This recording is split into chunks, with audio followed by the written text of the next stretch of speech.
اس شرک کی ہمہ گیری کا کیا عالم ہے؟ ایک تو قرآن مجید میں ہی سورہ یوسف میں فرمایا گیا، آیت نمبر 106 ہے، وَمَا يُؤْمِنُ أَكْثَرُهُمْ بِاللَّهِ إِلَّا وَهُمْ مُشْرِكُونَ۔ جو لوگ اللہ کے ماننے والے ہیں، اللہ پر ایمان رکھتے ہیں، ان کی عظیم اکثریت بھی مشرکین پر مشتمل ہے۔ وَمَا يُؤْمِنُ أَكْثَرُهُمْ بِاللَّهِ، اور ان میں کی اکثریت نہیں ایمان رکھتی اللہ پر، الا وہم مشرکون، مگر یہ کہ کسی نہ کسی نوع کے شرک میں بھی مبتلا ہوتے ہیں۔ یہ ہے اصل موضوع ہمارا آج کا، کہ ہم پہچان سکیں شرک کن کن حالتوں میں آتا ہے۔ یہ اتنا وسیع ہے، اتنا ہماگیر برس ہے، یہ اس قدر اس کے شاخیں ہیں، اس کے شیڈز اتنے مختلف ہیں، اس کی صورتیں اتنی ہیں کہ واقعہ یہ ہے کہ اکثر و بیشتر پہچاننا مشکل ہو جاتا ہے۔ اور ایک خاص بات کو نوٹ کیجئے، ہر دور میں تاریخ انسانی کے یہ مرض جو ہے ایک نئی شکل میں ظہور پذیر ہوا ہے، ہر دور میں نئی شکل میں۔ اس کے لیے ضرورت ہے کہ انسان میں وہ باطنی بصیرت پیدا ہو جائے۔ فارسی کا ایک شعر ہے، بہر رنگے کے خواہی جامہ میں پوش، من انداز قدر را می شناسم، کہ تم چاہے کسی رنگ کا لباس پہن لو، میں تمہیں تمہارے قد سے پہچان لوں گا۔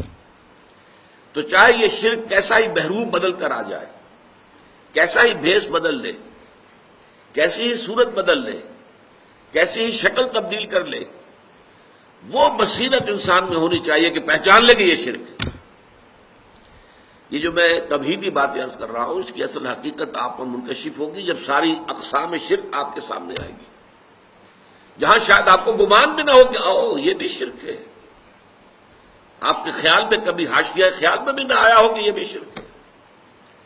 اور جب تک صورتحال وہ نہیں ہے تو اس کا اندیشہ موجود ہے کہ بذوق میں خیش تو ہم یہ سمجھتے ہو کہ ہم تو بڑے موحد ہیں، 30 بار خاں، ہم سے شرک سے کیا سروکار، ہم تو موحد کامل ہیں، لیکن یہ کہ ہم جس دوسرے شرک کو نہیں پہچان پا رہے، اپنی اس نادانی اور لا علمی میں اس شرک میں ملوث ہو رہے ہیں۔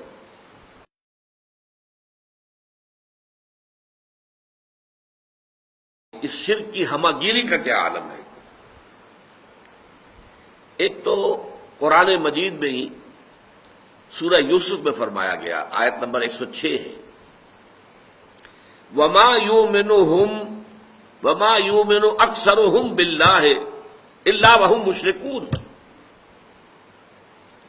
جو لوگ اللہ کے ماننے والے ہیں، اللہ پر ایمان رکھتے ہیں، ان کی عظیم اکثریت بھی مشرکین پر مشتمل ہے۔ وَمَا يُؤْمِنُ أَكْثَرُهُمْ بِاللَّهِ، اور ان میں کی اکثریت نہیں ایمان رکھتی اللہ پر، الا وَهُمْ مُشْرِكُونَ، مگر یہ کہ کسی نہ کسی نوع کے شرک میں بھی مبتلا ہوتے ہیں۔ یہ ہے اصل موضوع ہمارا آج کا، کہ ہم پہچان سکیں شرک کن کن حالتوں میں آتا ہے۔ یہ اتنا وسیع ہے، اتنا ہماگیر برس ہے، یہ اس قدر اس کے شاخیں ہیں، اس کے شیڈز اتنے مختلف ہیں، اس کی صورتیں اتنی ہیں کہ واقعہ یہ ہے کہ اکثر و بیشتر پہچاننا مشکل ہو جاتا ہے۔ اور ایک خاص بات کو نوٹ کیجئے، ہر دور میں تاریخ انسانی کے یہ مرض جو ہے ایک نئی شکل میں ظہور پذیر ہوا ہے، ہر دور میں نئی شکل میں۔ اس کے لیے ضرورت ہے کہ انسان میں وہ باطنی بصیرت پیدا ہو جائے۔ فارسی کا ایک شعر ہے، بہر رنگے کے خواہی جامہ میں پوش، من انداز قدر را می شناسم، کہ تم چاہے کسی رنگ کا لباس پہن لو، میں تمہیں تمہارے قد سے پہچان لوں گا۔ تو چاہے یہ شرک کیسا ہی بہروپ بدل کر آ جائے، کیسا ہی بھیس بدل لے، کیسی ہی صورت بدل لے، کیسی ہی شکل تبدیل کر لے، وہ بصیرت انسان میں ہونی چاہیے کہ پہچان لے کہ یہ شرک ہے۔ یہ جو میں تمہیدی باتیں عرض کر رہا ہوں، اس کی اصل حقیقت آپ پر منکشف ہوگی جب ساری اقسام شرک آپ کے سامنے آئے گی، جہاں شاید آپ کو گمان بھی نہ ہو کہ او یہ بھی شرک ہے، آپ کے خیال میں کبھی حاشیہ خیال میں بھی نہ آیا ہو کہ یہ بھی شرک ہے۔ اور جب تک صورتحال وہ نہیں ہے تو اس کا اندیشہ موجود ہے کہ بذوق میں خیش تو ہم یہ سمجھتے ہو کہ ہم تو بڑے موحد ہیں، 30 بار خاں، ہم سے شرک سے کیا سروکار، ہم تو موحد کامل ہیں، لیکن یہ کہ ہم جس دوسرے شرک کو نہیں پہچان پا رہے، اپنی اس نادانی اور لا علمی میں اس شرک میں ملوث ہو رہے ہیں۔